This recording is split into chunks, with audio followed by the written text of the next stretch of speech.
Welcome to day 205 of our Let's Grow annual challenge. We're doing one thing every day to grow. Sharon Horne-Ellstrom here. And today our topic is 5 steps to get anything you want. And I want to give credit to my friend Jim Edwards, who taught me this at least a decade ago, maybe longer. And he shared how to get anything you want. And then it's 5 simple steps that he shared.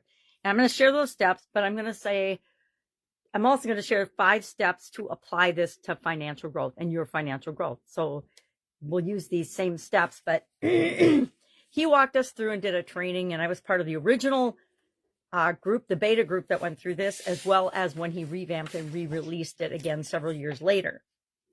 So I used for our story and guide to the Let's Grow Annual Challenge private Facebook group page, Jim's name, not Jim. This isn't his story, but I used the name Jim as part of our story and applied these steps. And I'm going to tell you Jim Edwards' steps first, because they apply to anything and everything in every area of our life. And then so do the ones with respect to financial growth, but I tweaked them a little bit in terms of what we do. So Jim and a lot of other teachers that I've learned from over the decades, and coaches and counselors and wise people and authors, teach that the first thing you need to know is, what do you want? What is the thing that you want? And that becomes our goal.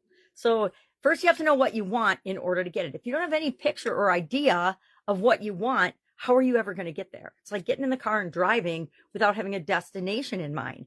You're going to end up somewhere, but is it really where you want to end up? That's why our vision, our what do we want, which is our vision, is so critical and so important. And it's why it's the first step of the process to getting anything you want. Second step, according to Jim, is to believe that it's possible for you, right? Know and believe with your whole heart that it's possible for you, because when you do that, you'll come up with an action plan and a way to make that happen. Thirdly, Jim says to visualize and take inspired action on what the next thing is for you. When you focus on what you want, what you need to do to get there starts to show up in your life. Opportunities, people, places, things, resources that you never thought you'd have access to, all of a sudden start to appear, and you can take inspired action on and do the things you need to do to move you toward what it is that you want. Fourth step is to track progress. How's it going? Are you moving toward what you want or not? Geez, it sounds a lot like the SOAP framework, doesn't it? Right?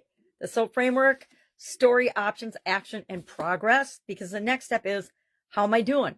Are you making progress? If not, tweak and do something different, or do more of the same to continue to move from where you are to where you want to be.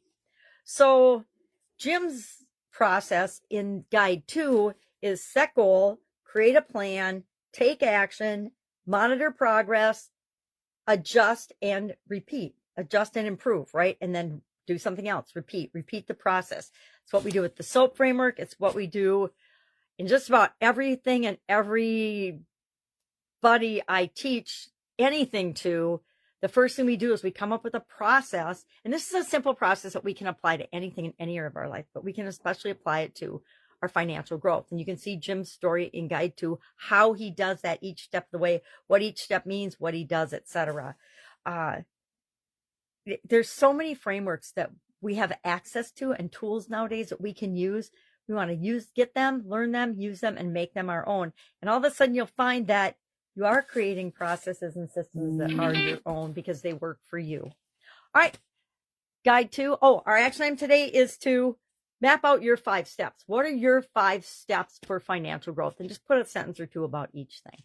All right, have an awesome day. I'll, of course, be with you tomorrow.